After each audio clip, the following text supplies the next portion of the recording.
បងស្រីម្នាក់ដែលម្ចាស់សាច់រឿងគាត់មានឈ្មោះថាបងស្រីណាបាទបងស្រីណាហ្នឹងគឺគាត់ពេលថ្ងៃពេលព្រឹកគាត់ធ្វើការនៅក្នុងហាងលក់បាយលក់អីចឹងទៅហើយពេលយប់គាត់ធ្វើការនៅក្នុងអានេះគេហៅថា KTV ចឹងណាមាន karaoke មានអីចឹងទៅអញ្ចឹងនៅពេលល្ងាចគឺមានអ្នកជូនគាត់ទៅពេលដែលគាត់ចេញមកវិញមានអ្នកជូនមកវិញអញ្ចឹងមានថាអ្នកហ្នឹងប្រចាំខែរបស់គាត់ដែរប្រចាំខែហើយអ្នកជូនគាត់ទៅហ្នឹងគឺជាអ៊ំប្រុសម្នាក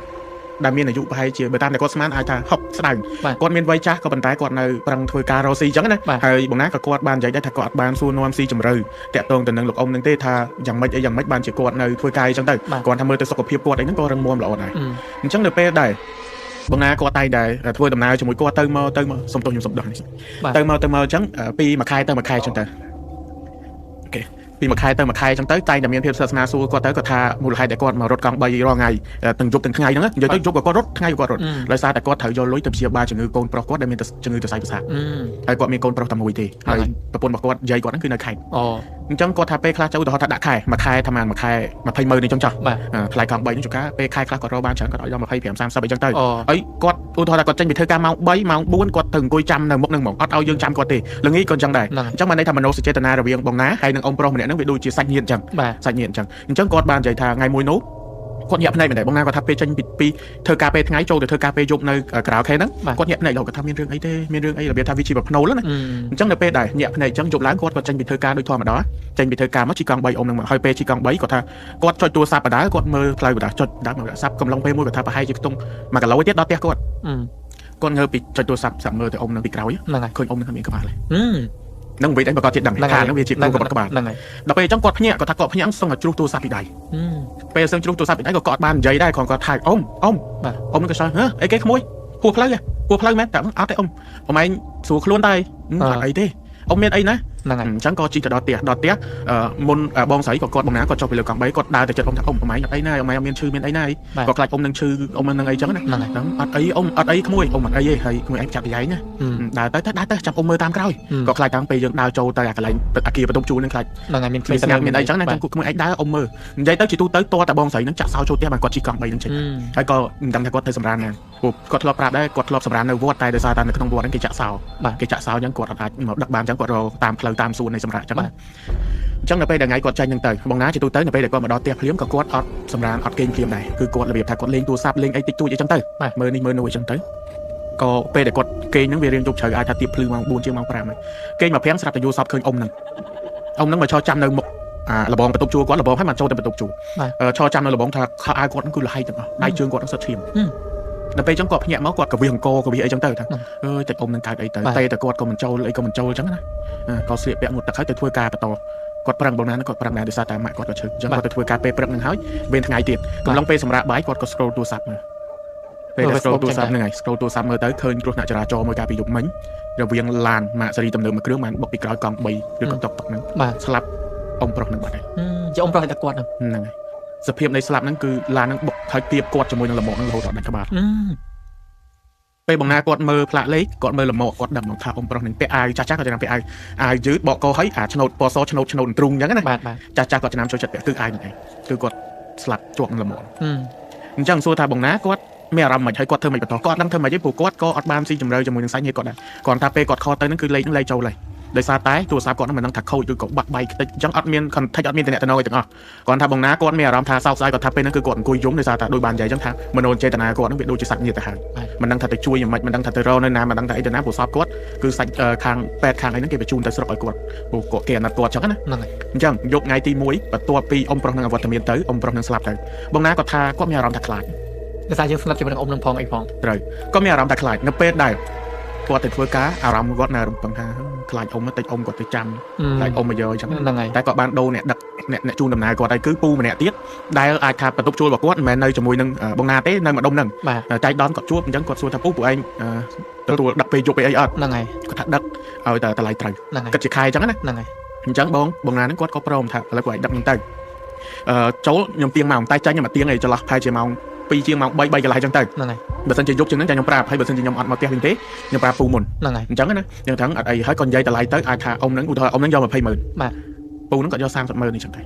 អាហ្នឹងចឹងណា បាទ គេទាតម្លៃចឹងទៅអញ្ចឹងដល់ថ្ងៃហ្នឹងធ្វើការដោយបាននិយាយចឹងថាគាត់ពឹងថាតិចអ៊ំនឹងមកអញ្ចឹងណាអ៊ំនឹងមកឬក៏ខ្លាចថាជួបអ៊ំនឹងឬអ៊ំនឹងលងអីចឹងទៅ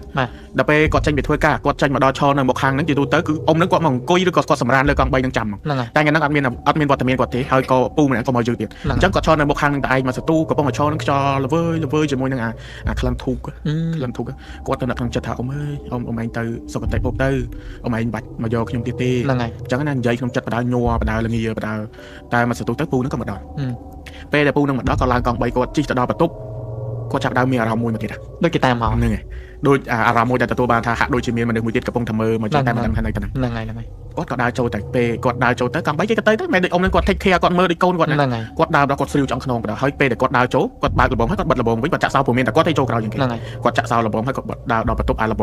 ងរាំងរុញហ្នឹងលន់គឹករបៀបថាដូចមានគេឈរឬក៏គេរោនេះចឹងហ្នឹងហើយចូលដល់ក្នុងបន្ទប់ងូតទឹកងូតអីហើយថ្ងៃហ្នឹងគឺទុនខ្លួនមែនតើគាត់ថាទុនខ្លួនខ្លាំងមែនតើភ័យផងខ្លាចផងអារម្មណ៍សោកសៅពីថ្ងៃផងអាណិតគាត់ណាបាទទៅដល់ដាក់ខ្លួនចូលទៅគេងគ្រាន់តែដាក់ខ្លួនវឹងទៅស្រាប់តែឃើញអ៊ំប្រុសហ្នឹងឈរនៅក្រៅលបងហ្នឹងទៀតមកក្នុងសភាពខុសពីម្សិលមិញបន្តិចម្សិលមិញមកក្នុងសភាពបែបខោអាវដាច់មានឈាមប៉ះខ្លួនតិចតួចតែថ្ងៃនេះមកក្នុងសភាពបែបហើមមើលសឹងតែលេងស្គាល់ចុះជាទូទៅមួយថ្ងៃហើមហ្នឹងហើយហើមមើលសឹងតែលេងស្គាល់ហើយកកហ្នឹងគឺស្រក់មកតក់ហើយបើនិយាយពីភ្នែកច្រមុះហ្នឹងគឺហើមខ្យូមើលទៅតែយើងអាចថាសម្គាល់បានការស្លៀកពាក់របស់គាត់នឹងសក់សតិចរបស់ហ្នឹងហើយគាត់ក៏របៀបថាបានថាមកឃើញតែមិនបាននិយាយមិនបានអីបើស្រ័យតាក់ទងគ្នាអីទេក៏គាត់ញាក់ដឹងខ្លួនទៅធ្វើការធម្មតាទៅធ្វើការកំឡុងពេលធ្វើការនិយាយពីថាស្រាវស្រាញព្រឺល្ងាវាប្រៀបដូចជាអាការៈគ្រុនពវៀនគ្រុនឈាមអញ្ចឹងគេទៅបបគ្រុនឈាមបបគ្រុនពវៀនអញ្ចឹងទៅក៏ទៅសង្ងំនៅបន្ទប់ខាងក្រោយហ្នឹងសង្ងំបិទភ្នែកមកភាំងគេលោថាយើងអត់ល្ងុយយើងអស់កម្លាំងហើយស្រាប់តែបិទភ្នែកទ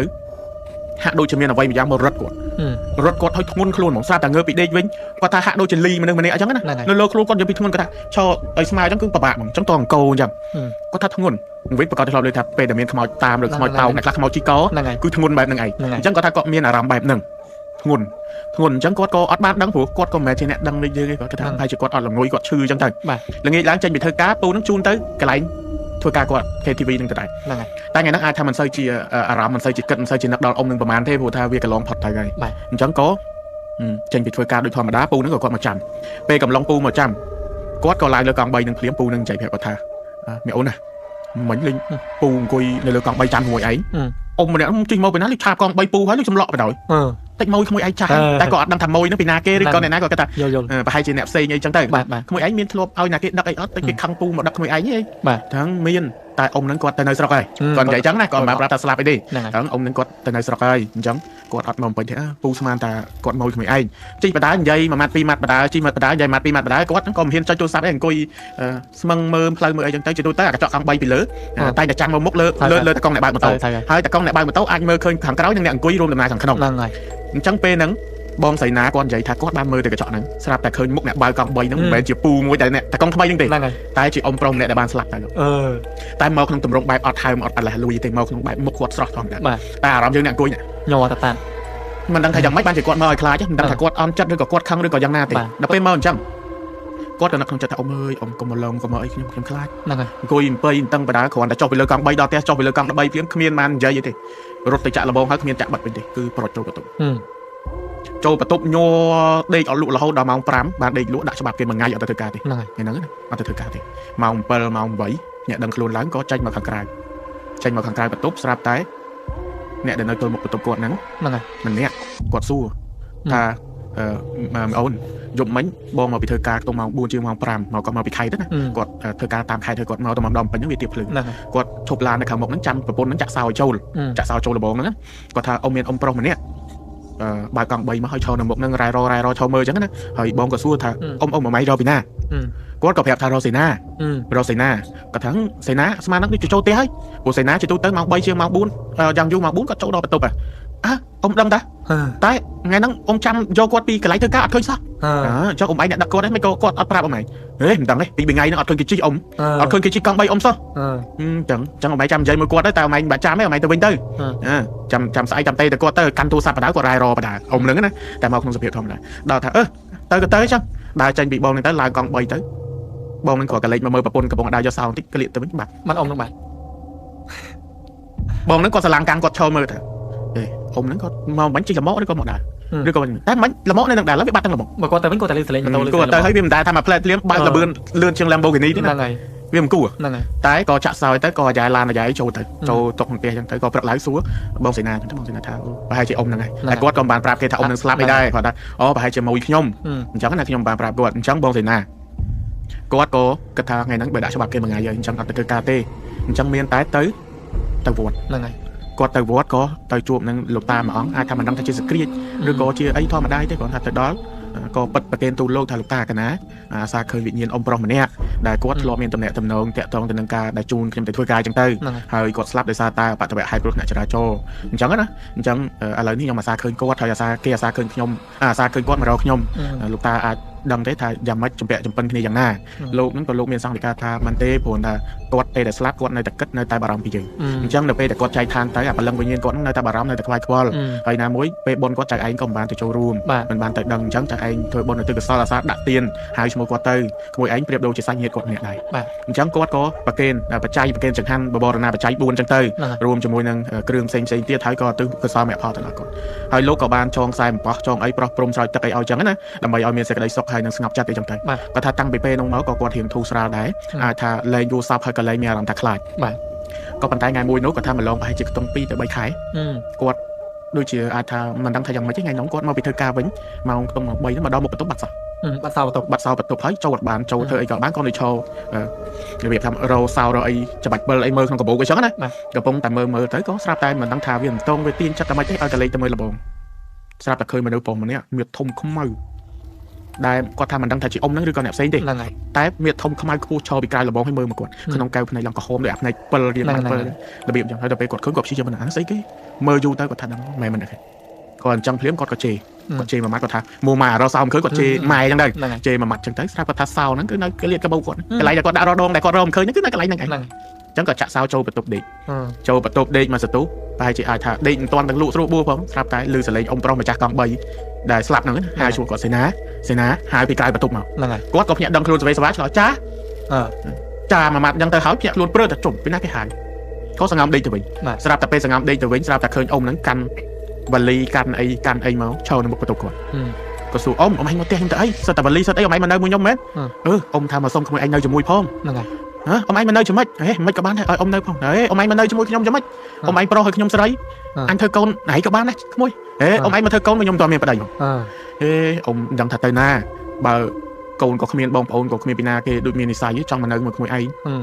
អ៊ំខ្ញុំតើមានប្តីទេអ៊ំឯងទៅរកគេផ្សេងទៅអញ្ចឹងក៏គាត់កាន់អាវ៉ាលីកាន់កាបូបគាត់ដើរចេញទៅក្រៅលបងតាំងពីពេលនោះមកគឺលែងឃើញរហូត